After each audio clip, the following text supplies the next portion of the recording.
We kick off this news video talking about the high praise received for Damian Priest, as management is very impressed with Damian Priest's progress over the last couple of months. I mean, I would say over the last year or so, and and how well he defied expectations or lived up to expectations with the match at Backlash this past weekend with Bad Bunny.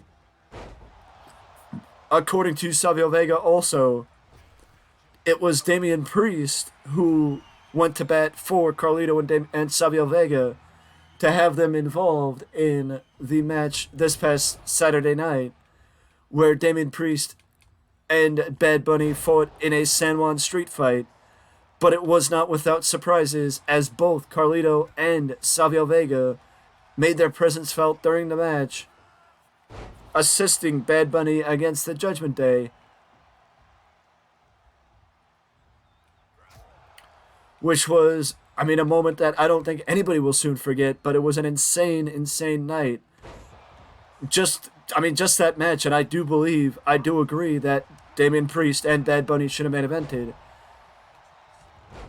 which is certifiably insane that the most streamed artist, or the highest streamed artist currently in the world, it just had the best match at a WWE pay-per-view event, or a premium live event. And, you heard the fans every which way singing his song as he made his entrance. And, the sight that Carlito and Savio Vega made they made that night for those people in San Juan. But props to Damian Priest, and I firmly agree that Damian Priest deserves all the props in the world for what he's done with as a part of the Judgment Day, and what he was able to do with Bad Bunny this past weekend. And hopefully, sooner rather than later, Damian will get the reward of that praise. Maybe the Judgment Day against Kevin Owens and Sami Zayn, for the unified tag team titles. I mean, I think that would be an interesting concept, or an interesting idea. Now we jump over to Impact Wrestling now, as I once again position the heavy praise to Damian Priest for what he's been able to do the last couple of months. And also, we reap heavy praise to Impact Wrestling, as Impact Wrestling is headed over to Australia for a tour of the land down under, taking over from New Japan, as New Japan was supposed to take the tour, but instead Impact Wrestling will take the tour of the land down under, and will in fact have 4 events down in Australia. I mean, props to Impact Wrestling for stepping up, and props to, and hopefully it is a spectacular event, as Impact Wrestling continues to fly under the radar for a variety of reasons, but mostly just not ease of access for Impact Wrestling. But either way, props to Impact Wrestling for what they're doing, going to Australia, and I hope them the best. But now tonight on NXT, we have, well, I just also want to put out there that I will give you guys an update on the Australian tour for Impact Wrestling when I get more information. It is possible that I just don't know a bunch of information now, as it is still fresh. But either way, we got the tournament to crown the new NXT Women's Champion starting tonight on NXT. It is an 8-person tournament set to end at Night of Champions, NXT Battleground at the end of the month. I will give you guys an update on the tournament, as I do believe the tournament is supposed to open tonight.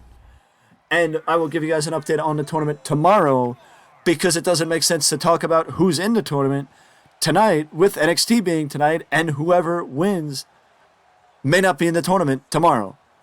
So either way, I think my favorite to win the tournament is honestly either Cora Jade. I mean, I would like to see Cora Jade win, but at the same time, I think Gigi or JC Jane may win. But that's my opinion.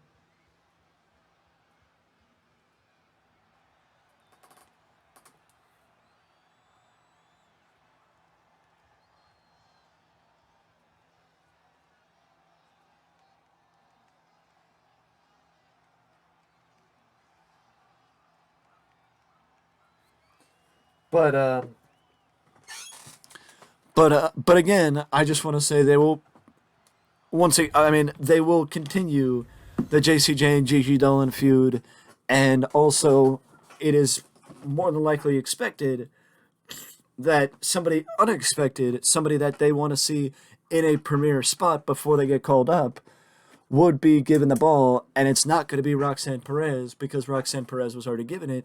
Not that she doesn't deserve it again, it's that she doesn't need it again this soon. Because the last thing you want to do is build resentment for Roxanne.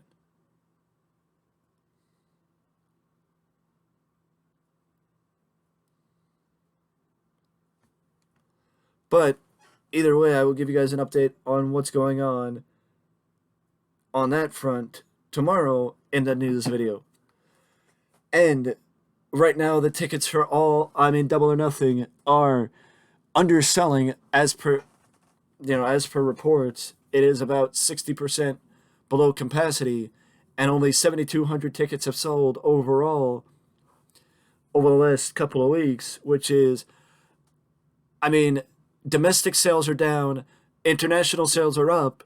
The reason is because wrestling fans internationally are starved for major companies like WWE and AEW to go to their neck of the woods and put on a major show, because it never happens. And AEW should take advantage of it, and will take advantage of AEW should take advantage of it by running a few TVs in the UK when they go out there, because that's one thing that WWE does, and they take advantage of the British audience and having a ruckus crowd for a couple of shows. And Impact also does the same thing as well, taking advantage of a ruckus crowd for a few shows as well. I expect nothing more from Double or Nothing, that Double or Nothing will live up to expectations with or without a full jam-packed audience. But the sales for All In do not reflect AEW as poor or good. It reflects the fact that the international audience, specifically in the UK, are starved for wrestling. And also, an update on the former AEW World Women's Champion, Thunder Rosa. It's seeming more and more likely that with Thunder Rosa in the position that she's in, it seems more and more likely that she's going to have to undergo back surgery. Otherwise, who knows when she's going to come back. Either way, though, guys, I do appreciate... either way, though, it is time for me to go, as that is it for the news. Let me know down in the comment section below if you want any more updates on anything, or if you have any comments on anything I spoke about in these videos, and I will see you in the next one.